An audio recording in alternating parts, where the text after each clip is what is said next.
Urdu alphabets میں کچھ حروف ایسے ہوتے ہیں جن کی آواز بھاری ہوتی ہے۔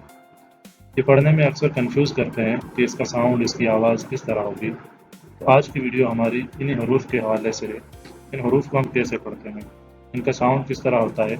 تو ویڈیو شروع کرنے سے پہلے ہم ایک چیز سمجھ لیتے ہیں کہ اردو میں دو طرح کے ہا ہوتے ہیں۔ ایک ہا ڈنڈی والا ہوتا ہے اور دوسرا ہا دو چشمی ہے ہوتی ہے، جسے ہم دو چشمی ہے کہتے ہیں۔ اب دیکھیں یہ بے کے ساتھ جو ہے اس کو ہم دو چشمی ہے کہتے ہیں۔ اس کی آواز جو ہوتی ہے وہ بھاری ہوتی ہے، اور جس حرف کے ساتھ یہ ملا ہوا ہوتا ہے اس کی آواز بھی بھاری کر دیتا ہے۔ جیسے بے کی آواز ہلکی اور بے کے ساتھ دو چشمی ہے تو یہ بن جائے گا بھے۔ بے کے ساتھ دو چشمی ہے اگر ایڈ کریں گے تو یہ کیا بن جائے گا، بھے۔ اس کی آواز کیا ہوگی، بھے۔ اور بھے سے کیا آتا ہے، بھالو۔ ایسے کیا آتا ہے، بھالو۔ آگے چلتے ہیں، دیکھیں یہ پے کے ساتھ دو چشمی ہے تو یہ دونوں مل کر ساؤنڈ جو آئے گا اس کا وہ ہوگا پھے۔ پھے سے پھلیاں۔ پھے سے کیا آتا ہے، پھلیاں۔ آگے تے کے ساتھ دو چشمی ہے، اس کا ساؤنڈ کیا ہوگا، تھے۔ تھے سے تھالی۔ تے دو چشمی ہے، تھے۔ تھے سے تھالی۔ اور تے کے ساتھ جب دو چشمی ہے لگتی ہے تو اس کا آواز اس کی جو ہوتی ہے وہ بن جائے گی ٹھے۔ اس کو ہم کیا پڑھتے ہیں، ٹھے۔ ٹھے دو چشمی ہے، ٹھے۔ جیم کے ساتھ دو چشمی ہے جب لگتی ہے تو اس کو ہم کہتے ہیں جھے۔ اس کو جھے۔ دو چشمی ہے جو ہوتی ہے یہ ہمیشہ آواز کو کیا کر دیتا ہے، بھاری کر دیتا ہے۔ اور اس کے ساتھ جب ہم اس حرف کی آواز کو پڑھتے ہیں تو ہمارے منہ سے ہلکی سی ہوا بھی نکلتی ہے۔ اگر آپ اپنے منہ کے آگے ہاتھ رکھیں اور پھر کہیں جھے تو دیکھیں آپ کی انگلیوں پر تھوڑی سی ہوا محسوس ہوگی۔ تو جیم کے ساتھ دو چشمی ہے جب بھی لگی ہو تو اس کو ہم پڑھیں گے جھے۔ اور چے کے ساتھ دو چشمی ہے جب مل جائے تو ہم کہتے ہیں چھے۔ چھے دو چشمی ہے، چھے۔ اور دال کے ساتھ جب دو چشمی ہے ایڈ ہو جاتی ہے تو اس کا ساؤنڈ ہوتا ہے دھے۔ دھے۔ دھے سے دھنک۔ یہ ریمبو جو بنا ہوا اس کو اردو میں کہتے ہیں دھنک۔ اور ڈے کے ساتھ جب دو چشمی ہے لگتی ہے تو اس کا ساؤنڈ ہوتا ہے ڈھے۔ ڈھے سے ڈھول۔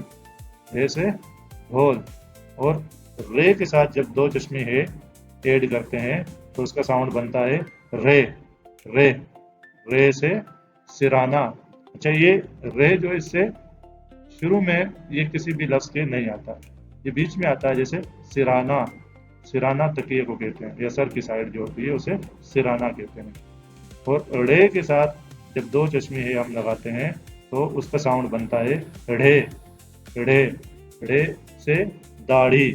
اچھا یہ بھی کسی بھی لفظ کے شروع میں نہیں آتا بلکہ یہ بھی لفظ کے بیچ میں آتا ہے، جیسے داڑھی۔ کاف کے ساتھ جب دو چشمی ہے مل جائے تو اس کی آواز ہوتی ہے کھے۔ کھے سے کھجور۔ کھے سے کھجور۔ اور گاف کے ساتھ دو چشمی ہے جب ایڈ کرتے ہیں تو اس کا ساؤنڈ ہوتا ہے گھے۔ تو ساؤنڈ ہوتا ہے گھے۔ اور لام کے ساتھ جب دو چشمی ہے مل جائے تو اس کا آواز ہوتی ہے لے۔ اس کی آواز کیا ہوتی ہے، لے۔ لے یہ بھی ایسا حرف ہے کہ اس سے کوئی بھی لفظ شروع نہیں ہوتا بلکہ یہ بھی لفظ کے بیچ میں ہی آتا ہے، جیسے لے چولہا۔ چولہا۔ چولہا میں لام ہے الف لا، چولہا۔ میم ہے میں۔ میم دو چشمی ہے میں۔ یہ بھی ایسا حرف ہے جس سے کوئی لفظ شروع نہیں ہوتا بلکہ یہ بھی لفظ کے بیچ میں آتا ہے، جیسے کمہار۔ کمہار کہتے ہیں جو برتن بناتے ہیں اس کو، کمہار۔ اور نون کے ساتھ جب دو چشمی ہے لکھی ہوئی ہو ساتھ میں تو اس کی آواز جو ہوتی ہے وہ بن جاتی ہے نہ۔ تو ننھا۔ ننھا، ننھا چھوٹا بچہ، ننھا۔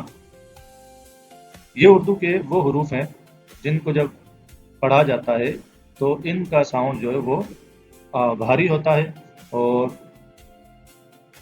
ان میں کچھ حروف ایسے ہیں جو لفظ کے شروع میں آتے ہیں اور کچھ حروف ایسے ہیں جو لفظ کے بیچ میں آتے ہیں۔ ٹوٹل یہ 15 حروف ہیں، اور ان حروف کا جو